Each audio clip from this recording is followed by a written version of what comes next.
হয়েছে। তার মানে এখানে সবাই নিজেদের কর্মসংস্থানের ব্যবস্থা করছেন, একটা হিউজ সংখ্যায় এখানে মানুষ নিয়োজিত আছেন। কাজেই এই 1 লক্ষটা হচ্ছে তার বাইরে।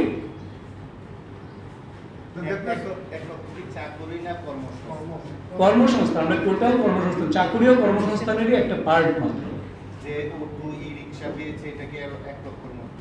চাকুরি কর্মসংস্থান এটা হচ্ছে সরকারি নিয়ন্ত্রণ, যেটা এটা সরকারি নিয়ন্ত্রণের কথা বলছি। কি করে হবে? আমি যা বললাম তাতে কি মনে হয় এটা?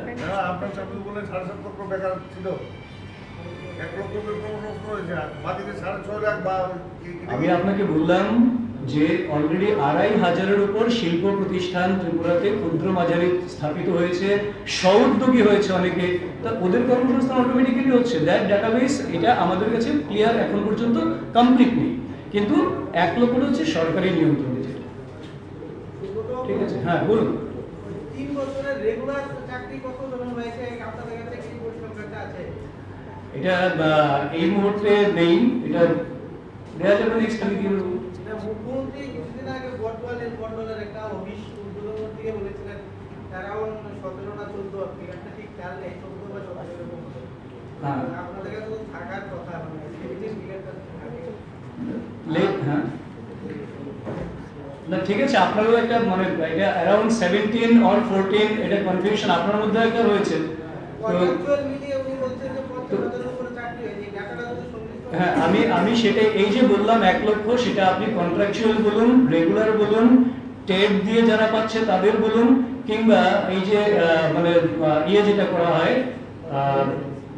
বিভিন্ন এজেন্সির মাধ্যমে, হ্যাঁ আউটসোর্সিং মাধ্যমে, যেটা সরকারি নিয়ন্ত্রণে আর কি, আউটসোর্সিং যেটা হয় তার ডাটা বেসটা হচ্ছে 1 লক্ষ।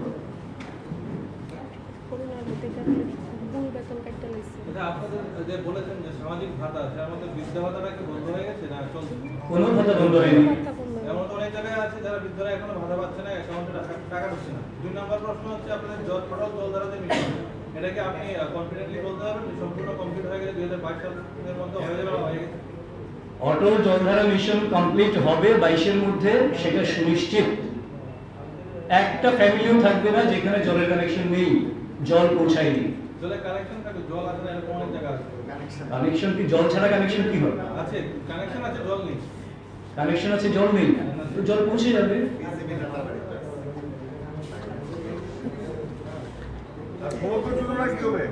হ্যাঁ হ্যাঁ,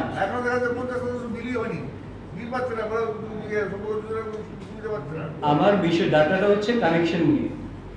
আপনি বিলটা separate issue, bill is separate issue.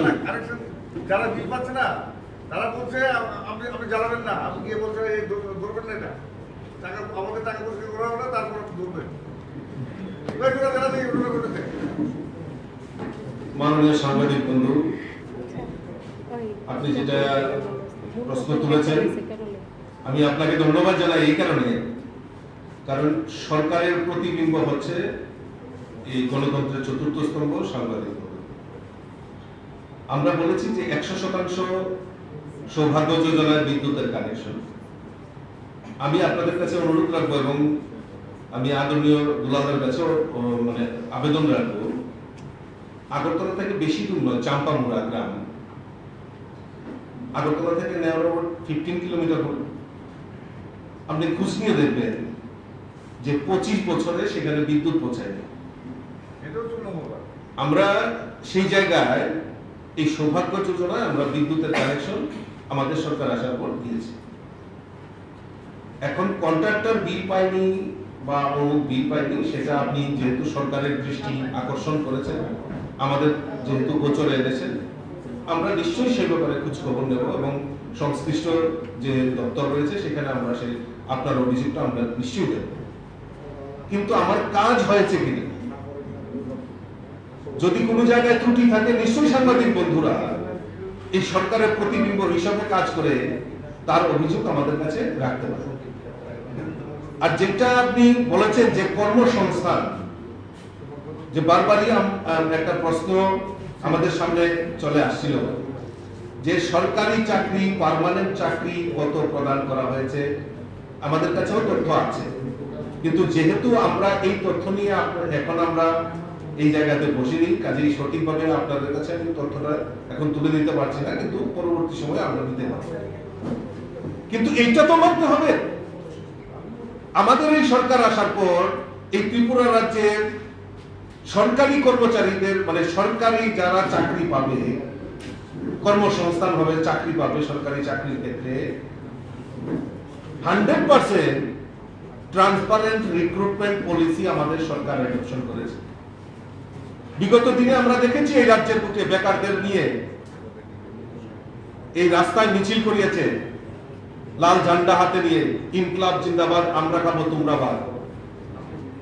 এখন তো জিজ্ঞেস করবেন সরকারি যারা বেকাররা কর্মসংস্থান যারা চাকরি পাচ্ছেন সরকারি চাকরি, কোন নেতা মন্ত্রী আমলার বাড়িতে যেতে হয় না, তাদের যোগ্যতা প্রমাণ করে তারা সেই সরকারি চাকরিগুলি পাচ্ছে। যার ফলে বিগত দিনে আমরা দেখেছি বরজলার প্রাক্তন বিধায়ক ঝুমু সরকার পর্যন্ত সরকারি চাকরি পেয়েছে। এর থেকে বড় জলজন্ত দৃষ্টান্ত সরকারের নীতি নির্দেশিকা, এর থেকে জলজন্ত উদাহরণ আর কি হতে পারে? সেই জায়গায় দাঁড়িয়ে যে কর্মসংস্থানের কথা আমরা বারবার বলছি, প্রায় 1 লক্ষ লোকের আমরা বেকারের কর্মসংস্থান, আমরা স্লোগানে বিশ্বাস করি না, আমরা কাজে বিশ্বাস করি। আমাদের সরকার সেই দৃষ্টিকোণ রেখে আমাদের সরকার বিভিন্নভাবে আজকে রাজ্যের বুকে শুধু সরকারি চাকরি নয়, সরকারি চাকরি তো দেখেছেন আপনারা কিছুদিন আগে নতুন পোস্ট যেগুলি রয়েছে সেগুলি ক্রিয়েট করে সেখানে রাজ্যের বেকারদের সরকারি চাকরির ক্ষেত্রে সেগুলি অ্যাডভার্টাইজমেন্ট করেছে, সেগুলিও নিষ্ঠার সঙ্গে পরীক্ষা হবে, যার যোগ্যতা আছে যোগ্যতা অনুযায়ী সেখানে নির্ণয় করা হবে। কিন্তু তার পাশাপাশি রাজ্যের বুকে যাতে কর্মসংস্থান হয়, বেকারদের যাতে সঠিকভাবে লোন নিতে পারে, আত্মনির্ভর ত্রিপুরা, আত্মনির্ভর ভারত বিভিন্ন স্কিমের মাধ্যমে যাতে লোন নিয়ে তার জীবিকা অর্জন করতে পারে, তার লক্ষ্যমাত্রা রেখে সরকার কাজ করছে। আপনার দেওয়া তথ্যগুলো প্রায় সরকারি তথ্যই বলা যায়। পার্টির তরফে কি কোনো মনিটরিং থাকছে কি তার মানে সরকারি তথ্যের সাথে বাস্তবের কাজে? নিশ্চয়ই আমাদের কাছে রয়েছে। আপনারা কি কোনো ত্রুটি ধরা পড়ছে? ত্রুটি ধরা পড়ছে, যেগুলি ত্রুটি ধরা পড়ছে সেগুলি আমরা শুনুন, সরকার তার পলিসি নির্ণয় করবে, বাস্তবায়নের ক্ষেত্রে কোনো ত্রুটি যদি থাকে সেই ক্ষেত্রে আপনারা যেরকম ত্রুটি অনেক সময় ধরিয়ে আমাদেরকে দেখিয়ে দেন, সেরকম আমাদের নিচু লেভেল অব্দি, আমাদের বুথ লেভেল অব্দি আমাদের কাছে পৃষ্ঠপ্রমুখরা রয়েছে, তারা অনেক সময় ত্রুটি আমাদের মধ্যে ধরিয়ে দেন, সেগুলি রেকটিফিকেশনের জন্য আমরা সরকারকেও বলি বা সংশ্লিষ্ট ডিপার্টমেন্টকে বলি। একটা বিষয় আজকে অনেকদিন ধরে জিএ আছে বলা যায়, মানে অনেকটাই মাঝে মাঝে খুব উজ্জীবিত হয়, শব্দটা খুব পরিচিত রাজ্য রাজনীতির ক্ষেত্রে, সংস্কারপন্থী। আজকের দিনে আপনাদের বর্ষপূর্তির অনুষ্ঠান, সেই বর্ষপূর্তির অনুষ্ঠানে কয়েকজন বিধায়ককে দেখা যায়নি, যারা বিভিন্ন সময় বিতর্কিত বা বিতর্ক মন্তব্য বা একটা চর্চার বিষয় হয়েছে। আপনাদের যারা ঘনিষ্ঠ তারা সামাজিক মাধ্যমে কটাক্ষ করেছে, বিভিন্ন ভাষণে, অভ্যন্তরীণ কর্মসূচির ভাষণে সরাসরি নাম বলেও কটাক্ষ করা হয়েছে। বরদালি পার্টির অফিসের উদ্বোধনে মানে মন্ডল কার্যালয় উদ্বোধনে স্থানীয় বিধায়ককে দেখা যায় না। বর্তমানে অনেকগুলো কর্মসূচিতে 1-2 বিধায়ককে ওই কর্মসূচিতে দেখা যায়।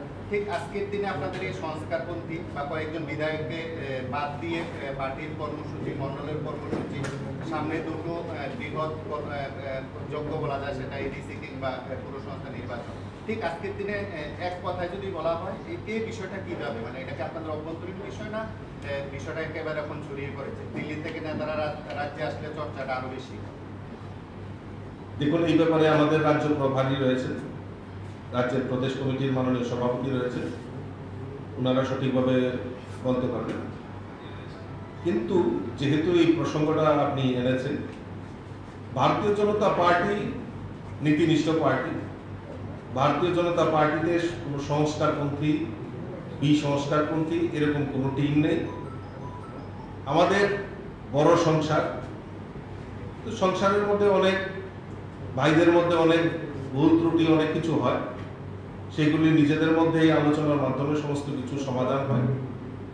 যেহেতু আমাদের গার্জেন রয়েছেন, আমাদের প্রভারী রয়েছেন বিনোদ শঙ্করজি, আমাদের রাজ্য সভাপতি রয়েছে, তো তদুপরি আমাদের সর্বভারতীয় সভাপতি জেপি নাড্ডাজি রয়েছে। সমস্ত কিছু ভুলে গিয়ে আমরা সবাই মিলিতভাবে, আমরা সবাই ভারতীয় কে সংস্কার কর্মী, আমরা সবাই দীর্ঘদিন ধরে আমরা এই ত্রিপুরা রাজ্যে এই স্বাধীনতার জন্য আমরা একসঙ্গে সবাই লড়াই করেছি। আগামী দিনেও আমরা লড়াই করব। কিছু প্রতিগামী, কিছু বিরোধী শক্তি সেগুলি বেশি করে প্রচার করছে, কিন্তু আমরা সবাই মিলিতভাবে, কেউ দুর্বল ভাববেন না ভারতীয় জনতা পার্টি। ভারতীয় জনতা পার্টি বিগত দিনেও শক্তিশালী ছিল, এখনো শক্তিশালী রয়েছে। একই প্ল্যাটফর্মের থেকে আমরা আগামী এডিসি নির্বাচনে আমরা লড়াই করব এবং সামনে আগত যে পৌরসভা নির্বাচন সেখানেও আমরা ভারতীয় জনতা পার্টি লড়াই করবে এবং জয় ভারতীয় জনতা পার্টির নিশ্চিত।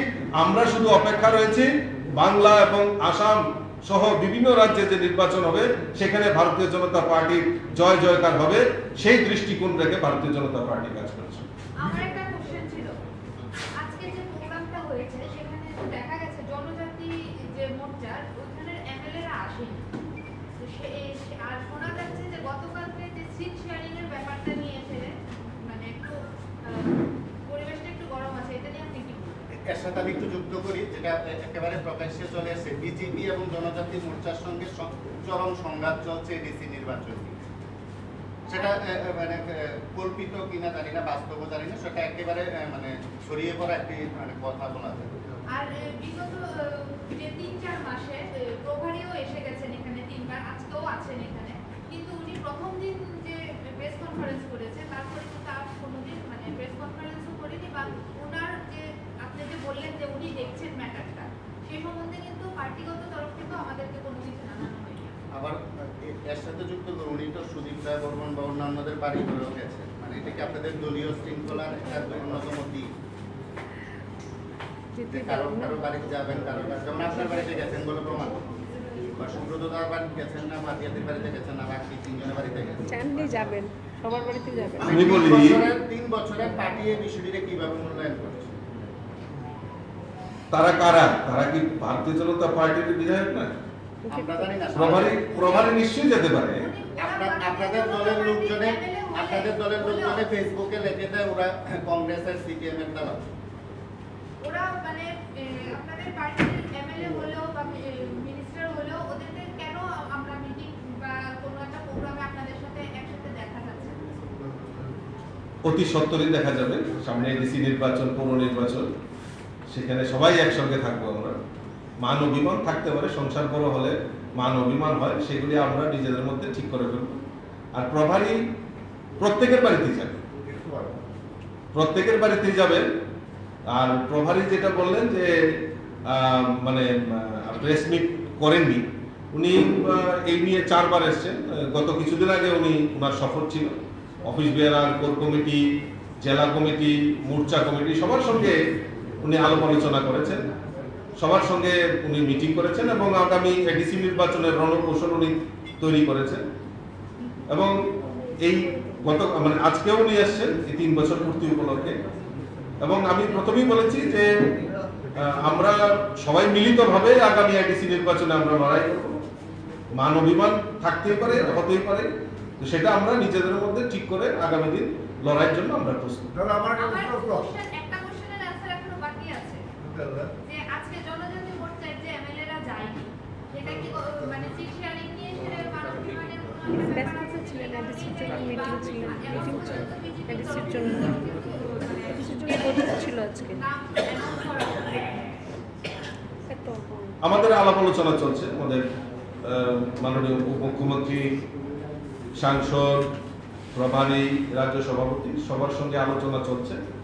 আমরা আশা করি আজকে রাত্রের মধ্যেই আমাদের সমস্ত খবরাখবর, আমরা এডিসি নির্বাচনে কয়েকটিতে আমরা প্রার্থী দেব এবং কারা কারা প্রার্থী হবে সমস্ত কিছু ঘোষণা হবে। দাদা আমার লাস্ট কোশ্চেন, আমরা কি একক ভাবে লড়াই করবে? আর কিছুক্ষণ বলবো। আর এই উত্তরটার জন্য কিছুক্ষণের জন্য অপেক্ষা করতে হবে। আবার আপনি এবার যান। না, আসার দরকার নেই, আপনার কাছে খবর পৌঁছে যাবে। অসুবিধা কি আছে? এটা তো আপনি পাঠিয়ে দিন। না দেখুন, ভারতীয় জনতা পার্টি কোনো কিছু লুকিয়ে অ্যালায়েন্সে বিশ্বাস করে। আমরা যদি দেখি আমাদের অটল বিহারী বাজপেয়ী সরকার 27টা দল। এনডিএ সরকার এই ভারতবর্ষের ইতিহাসে প্রথমবার 27টি দল নিয়ে আমাদের মাননীয় অটল বিহারী বাজপেয়ীর সরকার পরিচালিত হয়েছিল। আপনি যদি বিহারের নির্বাচনে যদি আপনি দেখেন, বিহারেও আমাদের যে জোট শরীর তাকে কিন্তু আমরা প্রাধান্য দিয়ে সেখানে বিহারে আমরা নির্বাচন লড়াই করেছি, আমরা সেখানে সাকসেস হয়েছি। আমরা জোট সঙ্গীকে সঙ্গে নিয়ে আমরা দীর্ঘদিন ভারতীয় জনতা পার্টি সেই ইতিহাস সৃষ্টি করেছে। এই ত্রিপুরা রাজ্য আমরা চাই যে আমরা আমাদের জোট সঙ্গীকে নিয়ে আমরা বিগত দিনেও লড়াই করেছি, আগামী দিনেও লড়াই করব। মানে তৃতীয় ইঞ্জিনও জোট সঙ্গী হচ্ছে, তৃতীয় ইঞ্জিন কি জোট সঙ্গী নিয়েই হচ্ছে। এটার জন্য একটু অপেক্ষা করুন। লোকদার এক্ষুনি উত্তর চাই। ধন্যবাদ সবাইকে, ধন্যবাদ।